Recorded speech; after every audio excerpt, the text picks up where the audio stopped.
ایرانی صدر ابراہیم رائسی کی موت حادثاتی طور پر ہوئی ہے یا پھر انہیں مارا گیا ہے؟ امریکی فوجیوں اور امریکی گلوب ماسٹر کا آذربائیجان کے دارالخلافہ باکو میں لینڈ کرنا کیا ظاہر کرتا ہے؟ آخر ابراہیم رائسی کون تھے؟ ان کی نجی زندگی کیسی تھی؟ آئیے جانتے ہیں کہ ایران کے صدر ابراہیم رائسی کون ہیں، جنہیں ملک کے رہبر اعلیٰ آیت اللہ خمینی کے متوقع جانشینوں میں بھی شمار کیا جاتا ہے۔ ابراہیم رائسی 1960 میں ایران کے دوسرے بڑے شہر مشہد میں پیدا ہوئے، جہاں شیعہ مسلمانوں کے مقدس ترین مزارات میں سے ایک واقع ہیں۔ ان کے والد ایک عالم تھے اور ان کی وفات اس وقت ہوئی جب ابراہیم فقط 5 برس کے تھے۔ شیعہ روایت کے مطابق ان کا سیاہ امامہ ان کے پیغمبر اسلام کی آل ہونے کی نشاندہی کرتا ہے۔ انہوں نے اپنے والد کے نقش قدم پر چلتے ہوئے 15 سال کی عمر میں مقدس شہر قم میں ایک مدرسے میں حصول تعلیم کی غرض سے جانا شروع کیا۔ ایک طالب علم کے طور پر انہوں نے مغربی حمایت یافتہ شاہ ایران کے خلاف مظاہروں میں بھرپور حصہ لیا۔ شاہ ایران سن 1979 میں آیت اللہ روح اللہ خمینی کی قیادت میں اسلامی انقلاب کے بعد معزول ہو گئے تھے۔ انقلاب کے بعد انہوں نے عدلیہ میں شمولیت اختیار کی اور کئی شہروں میں پروسیکیوٹر کی حیثیت سے خدمات سر انجام دی۔ اس دوران وہ آیت اللہ خمینی کے زیر تربیت بھی تھے، جو سن 1981 میں ایران کے صدر بنے۔ رئیسی جب تہران میں ڈپٹی پروسیکیوٹر بنے، اس وقت وہ صرف 25 سال کے تھے۔ اس عہدے پر رہتے ہوئے انہوں نے ان 4 ججوں میں سے ایک کی حیثیت سے خدمات انجام دی، جو 1988 میں قائم ان خفیہ ٹریبیونلز کا حصہ تھے جو کہ ڈیتھ کمیٹی کے نام سے مشہور ہوئے۔ ٹریبیونل نے مبینہ طور پر ایسے ہزاروں قیدیوں پر ان کی سیاسی سرگرمیوں کے باعث دوبارہ مقدمات قائم کیے جو پہلے ہی مقید تھے اور سزائے بھگت رہے تھے۔ ان قیدیوں میں زیادہ تر بائیں بازوں کے اپوزیشن گروپ مجاہدین خلق کے ممبر تھے، جنہیں پیپلز مجاہدین آرگنائزیشن آف ایران بھی کہا جاتا ہے۔ رئیسی بارہا بڑے پیمانے پر سزائے موت دینے کے معاملے میں اپنے کردار سے انکار کر چکے ہیں، لیکن انہوں نے یہ بھی کہا ہے کہ وہ سزائیں سابق رہبر اعلیٰ آیت اللہ خمینی کے فتوے کی وجہ سے جائز تھی۔ چند برس قبل ابراہیم رائسی، عدلیہ کے کئی دیگر ارکان اور اس وقت کے نائب سپریم لیڈر آیت اللہ حسین علی منتظری کے درمیان ہونے والی گفتگو کی ایک آڈیو لیک ہوئی تھی۔ اس میں منتظری کو سزائے موت کو اسلامی جمہوریہ کی تاریخ کا سب سے بڑا جرم قرار دیتے ہوئے سنا جا سکتا ہے۔ 1 سال بعد منتظری نے خمینی کے نامزد کردہ جانشین کی حیثیت سے اپنا مقام کھو دیا اور خمینی کی وفات پر آیت اللہ خمینی سپریم لیڈر بن گئے۔ ابراہیم رائسی 2014 میں ایران کے پروسیکیوٹر جنرل مقرر ہونے سے پہلے تہران کے پروسیکیوٹر، پھر اسٹیٹ انسپیکٹریٹ آرگنائزیشن کے سربراہ اور عدلیہ کے پہلے نائب سربراہ کے طور پر خدمات انجام دیتے رہے۔ 2 سال بعد آیت اللہ خمینی نے انہیں ایران کی سب سے اہم اور امیر ترین مذہبی تنظیموں میں سے ایک آستانِ قدس رضوی کا نگہبان نامزد کیا تھا۔ یہ تنظیم مشہد میں 8ویں شیعہ امام رضا کے مزار کے ساتھ ساتھ اس سے وابستہ تمام مختلف فلاحی اداروں اور تنظیموں کا انتظام سنبھالتی ہے۔ امریکہ کے مطابق اس تنظیم کا تعمیرات، زراعت، توانائی، ٹیلی کمیونیکیشن اور مالیاتی خدمات میں بڑا حصہ ہے۔ 2017 میں رئیسی نے صدارت کا امیدوار بن کر مبصرین کو حیران کر دیا تھا۔ 2017 کے انتخابات میں حسن روحانی، جو ابراہیم کے ایک ساتھی عالم تھے، انہوں نے انتخابات کے پہلے مرحلے میں 57% ووٹ حاصل کر کے بھاری اکثریت سے دوسری مرتبہ کامیابی حاصل کر لی تھی۔ عدلیہ کے نائب سربراہ کے طور پر رئیسی نے خود کو ایک کرپشن مخالف جنگجو کے طور پر پیش کیا، مگر اس وقت کے صدر نے ان پر الزام عائد کیا کہ انہوں نے بدعنوانی سے نمٹنے کے لیے کچھ نہیں کیا۔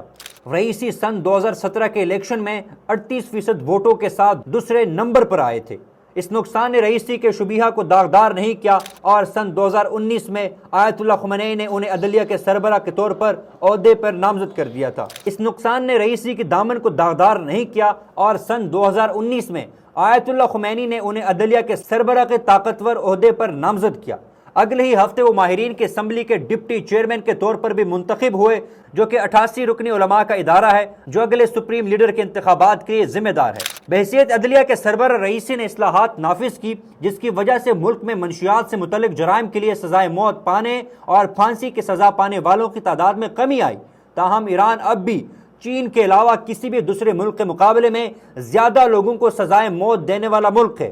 عدلیہ نے سیکیورٹی سروسز کے ساتھ مل کر دوہری شہریت رکھنے والے ایرانیوں یا غیر ملکی مستقل رہائشیوں کے خلاف کریک ڈاؤن جاری رکھا اس وقت کے امریکی صدر ڈونلڈ ٹرمپ نے رئیسی پر سن 2019 میں ان کے انسانی حقوق کے ریکارڈ کی بنیاد پر پابندی عائد کی اور ان پر الزام عائد کیا کہ وہ ان افراد کے پھانسیوں پر انتظامی نگرانی کرتے ہیں جو مبینہ جرائم کے وقت کم عمر تھے، اور یہ کہ وہ 2009 کے متنازعہ صدارتی انتخابات کے بعد حزب مخالف کے گرین موومنٹ کے جانب سے احتجاج کے خلاف پرتشدد کریک ڈاؤن میں ملوث تھے۔ رئیسی کی نجی زندگی کے بارے میں بہت کم باتیں معلوم ہیں، سوائے اس کے کہ ان کی اہلیہ جمیلہ تہران کی شاہد بہشتی یونیورسٹی میں پڑھاتی ہے اور ان کی 2 بالغ بیٹیاں ہیں۔ ان کے سسر آیت اللہ احمد عالم الہدا ہیں جو مشہد میں نماز جمعہ کی امامت کرتے ہیں۔ 2022 میں ایران کی حکومت کو بڑے پیمانے پر شروع ہونے والے احتجاجی مظاہروں نے ہلا کر رکھ دیا تھا۔ زن زندگی اور آزادی تحریک مہسا امینی نامی خاتون کی اخلاقی پولیس کی حراست میں ہلاکت کے بعد شروع ہوئی، جن پر درست طریقے سے حجاب نہ پہننے کا الزام تھا۔ اقوام متحدہ کے ایک فیکٹ فائنڈنگ مشن کے مطابق مہسا امینی کی ہلاکت جسمانی تشدد کی وجہ سے ہوئی تھی۔ ابراہیم رئیسی نے بطور صدر ملک میں احتجاج سے فیصلہ کن طریقے سے نمٹنے کا اعلان کیا تھا اور حکام نے طاقت کا بھرپور استعمال کیا۔ ایران کی جانب سے احتجاجی مظاہروں میں ہلاکتوں کے بارے میں سرکاری اعداد و شمار جاری نہیں کیے گئے، تاہم اقوام متحدہ کے مطابق 551 مظاہرین سیکیورٹی فورسز کے ہاتھوں ہلاک ہوئے، جن کی اکثریت گولیاں لگنے سے ہلاک ہوئی۔ ایرانی حکومت کا کہنا ہے کہ سیکیورٹی فورسز کے 75 اہلکار ہلاک ہوئے ہیں۔ اگرچہ مظاہروں کا سلسلہ تھم گیا، لیکن ایران میں حکومت اور حجاب قوانین کے خلاف عوامی خیالات پائے جاتے ہیں۔ بہت سی خواتین اور لڑکیاں عوامی مقامات پر سر ڈھانپے بغیر نکلی ہیں اور ان کے اس عمل کو ایرانی پارلیمان اور صدر ابراہیم رئیسی نے نئے قوانین اور کارروائیوں سے روکنے کی کوشش کی تھی۔ مارچ 2023 میں ابراہیم رئیسی کی حکومت نے پرانے حریف اور خطے کی سنی طاقت سعودی عرب سے حیران کن طور پر اختلافات کو حل کرنے پر آمادگی ظاہر کی، جس سے 7 سال قبل دونوں ممالک نے سفارتی تعلقات ختم کر دیے تھے۔ تاہم اس سال اکتوبر میں خطے میں تناؤ ایک بار پھر اس وقت بڑھ گیا جب حماس نے اسرائیل کے خلاف ایک بڑی کارروائی کی، جس کے جواب میں اسرائیل نے غزہ میں عسکری مہم کا آغاز کر دیا۔ اسی وقت مشرق وسطی میں ایرانی حمایت یافتہ مسلح گروہوں بشمول لبنانی حزب اللہ، یمنی حوثی باغی اور شام اور عراق میں موجود مختلف گروپوں نے اسرائیل کے خلاف حملوں میں یہ کہتے ہوئے اضافہ کر دیا تھا کہ وہ فلسطینی عوام سے اظہار یکجہتی کر رہے ہیں۔ اپریل میں یہ خدشہ پیدا ہوا کہ تنازع پورے خطے میں پھیل سکتا ہے جب ایران نے پہلی بار براہ راست اسرائیل پر حملہ کیا۔ اس سے قبل ایک مبینہ اسرائیلی حملے میں شام میں ایرانی سفارت خانے کو نشانہ بنایا گیا تھا، جس میں ایرانی قدس فورس کے کمانڈر ہلاک ہو گئے تھے۔ ابراہیم رئیسی نے اسرائیل کے خلاف 300 سے زائد ڈرون اور میزائل داغنے کے فیصلے کی حمایت کی تھی، تاہم اسرائیل نے مغربی اتحادیوں اور عرب ممالک کی مدد سے زیادہ تر کو مار گرایا تھا۔ اسرائیل نے ایرانی حملے کے جواب میں ایک ایرانی فضائی اڈے پر میزائل حملہ کیا تو ابراہیم رئیسی نے کہا کہ ایرانی حملے نے ہماری قوم کے آہنی عزم کو ثابت کر دکھایا ہے۔